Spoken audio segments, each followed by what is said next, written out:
All right, let's talk about defibrillation. You've definitely seen it in the movies, right? Someone yells clear and zap. But what's actually happening there? Well, it's way more than just a jolt of electricity. We're talking about a procedure that can literally restart a life by hitting the reset button on the heart's internal wiring. So, let's break it all down. So, here's the thing. Your heart isn't just a muscle that pumps. It's actually run by this incredibly precise electrical system. But what happens when that system, well, when it goes completely haywire and basically short circuits? Well, that short circuit, that's what we call cardiac arrest. And it's absolutely critical to understand that this is not a heart attack. A heart attack is more like a plumbing problem, a blockage. Cardiac arrest, on the other hand, is a sudden, catastrophic electrical storm. The absolute key thing to remember is that this is an electrical problem. The heart's signals become so chaotic, so jumbled, that it just can't pump blood anymore. And that's exactly why everything shuts down so fast. You lose heart function, breathing, and even consciousness, all in an instant. And this is the result. From the outside, what you see is terrifyingly simple. Someone suddenly collapses. They become unresponsive, and they stop breathing normally. Make no mistake, this is one of the most time-critical emergencies you could ever face. So how in the world do you stop an electrical storm that's raging inside someone's chest? Simple. You hit the reset button. And in the simplest terms, that's exactly what defibrillation is. Think about it like rebooting a computer that's just crashed. The shock's whole purpose is to stop all that chaotic electrical activity, just halt it completely. This gives the heart's own natural pacemaker a chance to take back control and get a normal rhythm going again. And the tool we use for this job? That's the defibrillator. Its one and only purpose is to deliver that precisely controlled electrical shock, stop the chaos, and give the heart a chance to restart properly. Okay, so what does this electrical chaos actually look like?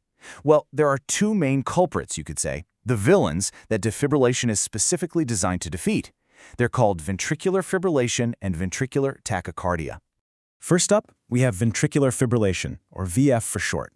With VF, instead of a nice, strong pump, the heart's main chambers are just quivering. It's useless. If you look at that EKG signal, it's just pure electrical chaos. The bottom line? No blood is moving. Then there's ventricular tachycardia, or VT. Now this one looks a little different. It's a very, very fast rhythm, but it's organized. You can see the EKG pattern is rapid, but it's regular. So what's the problem? Well, it's beating so fast that the heart doesn't have time to actually fill with blood between beats. So if the person has no pulse, it's just as deadly as VF. So, to recap, on one hand you have chaotic quivering, and on the other you have a dangerously fast but ineffective rhythm. But you know what? The result is exactly the same. No blood is circulating through the body. Both of these are lethal, and both absolutely require an immediate electrical reset.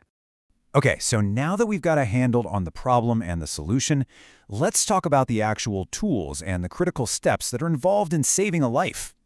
So these tools kind of come in three main flavors. First, in hospitals and ambulances, you'll see healthcare pros using manual defibrillators. Then, for patients who are at high risk, tiny ones can actually be implanted right inside their body. But the real game changer for all of us, for public safety, is the AED, the automated external defibrillator, because it's designed so that anyone can use it in an emergency. And this right here, this is the game changer.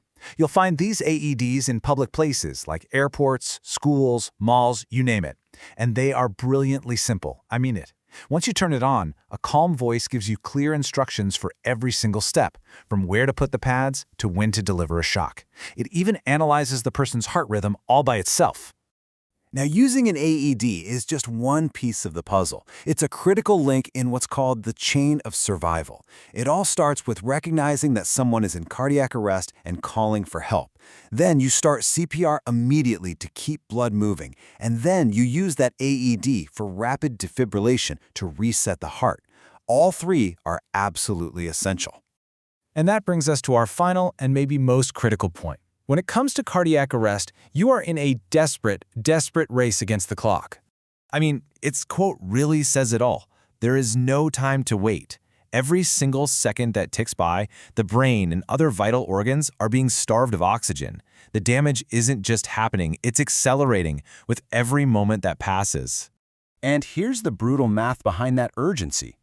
the chance of survival drops by about 7 to 10% for every single minute that passes without a shock. So you wait 10 minutes, and the odds of survival are practically zero. It's that serious. So let's just reinforce the big takeaway here. Survival depends on these three things happening, and happening fast. You have to recognize the emergency, you have to start CPR right away, and you have to get that AED on the person's chest as fast as humanly possible. In this situation, speed is everything. So we'll end with this. The technology to save a life is here. It's in our communities, and it's designed specifically for regular people, for you to use. The machine will tell you exactly what to do, step by step. So the real question isn't whether the machine can do its job. It's whether, in that critical moment, you could be the one to use it